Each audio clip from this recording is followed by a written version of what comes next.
So a lot of times when you have liquid culture and you're not magnetically stirring it or shaking it, you'll get this mycelium growing on the surface.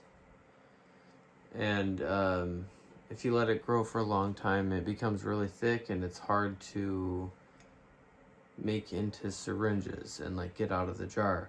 So that's why we have these spinning here to keep that from getting too thick. Like if you shake it, it just becomes this like thick pellicle floating around in the jar, and if you let it go too long, even the magnetic stirrer has a hard time. Like you can see these thick pieces of mycelium floating in here, and you gotta let this go for like 24 hours to break those pieces down. So it starts out like a big thick piece, and then you let it stir for a day and they break down, but it'll just keep growing on the surface, so you just got to keep stirring it and shaking it all the time. And I've noticed if you shake it too much, and then these bubbles will form on the surface, and like the mycelium will float toward the surface, so you can't even shake it that much, or else the problem actually gets worse. So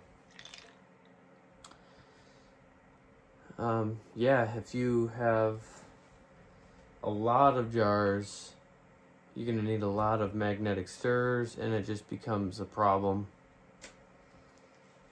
So then I started making these bags so that maybe instead of a magnetic stir bar, you could just massage it with your hands.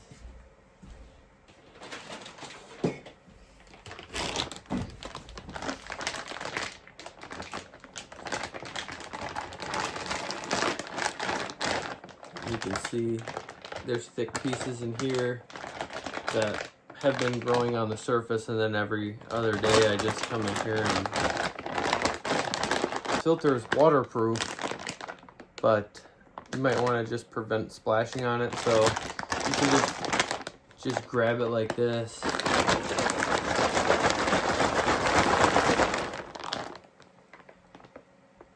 and then you're grabbing the filter so it's not getting splashed. You can also go on the side here.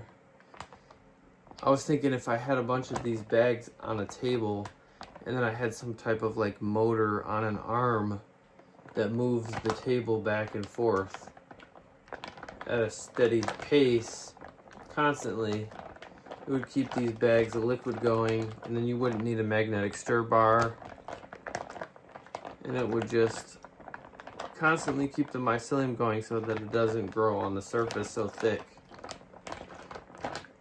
So that's the main thing that I've come up with. When you got a lot of jars, then you start to come up with ideas like this, I guess. So I might end up doing that. Maybe a really long table with a bunch of these bags on it. I mean, that's just if you're really into liquid culture like I am.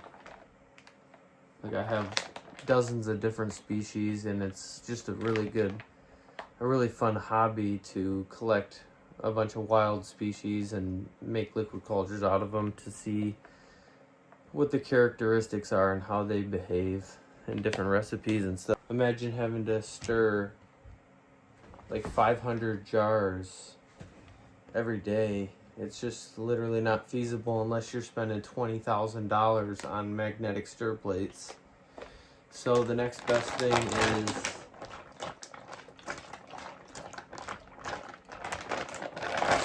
bags. You just get a rack like this, put a syringe under here. You'd have to make it a little higher like this. Just extract the liquid culture from underneath, and obviously test it first on agar before making a bunch with it. But I've been doing this with like one position magnetic stir plates for a long time, for multiple of them. And one thing I've noticed is that the recipe really does matter. These are dextrose and soy peptone. And so they're like really strong, and the mycelium really loves to grow thick and on the surface, so you have to stir it all the time, unfortunately. But one thing that I've always stuck with was using honey liquid cultures, because for some reason the mycelium doesn't really grow so readily on the surface and so thick like this.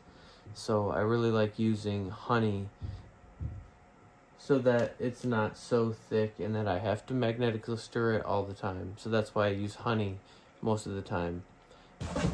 So here's a jar of honey liquid culture, and you can see here it's completely full of mycelium all the way to the top. It's completely full, and it's been like this for weeks. And you can see nothing's growing on the surface, which is ideal. It's pretty crazy. This is what you want, really.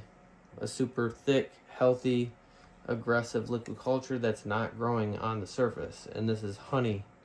That's all it is 1 tablespoon of honey. And it grows this thick and not too thick to where you have to magnetically stir it all the time. And then when you do stir it, it's really not that bad. And then a couple minutes on the stir plate and you're good to go. But with these, that's going to be a little bit harder to get those pieces into the syringe than it is this. So that's one thing I've noticed too, is it really matters what recipe you're using. The stronger the recipe, the more you're going to have to magnetically stir it.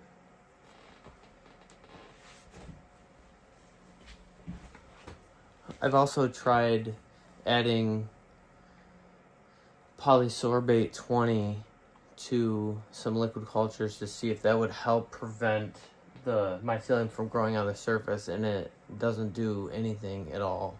It's about $300 for this 6-position magnetic stir plate.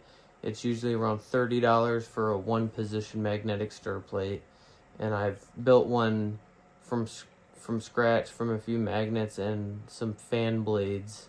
I have a video on my channel if you want to check that out. That was about 30 bucks. I don't know how many jars you're gonna make, but this should probably do if you have 100 or less jars. So yeah, that's how I take care of my mushroom liquid culture, and some observations I've made about the mycelium growing on the surface, which has been a big theme in the past few years, trying to figure out what's going on with that. Different species perform differently, and also based on different recipes, obviously, and different techniques for stirring it.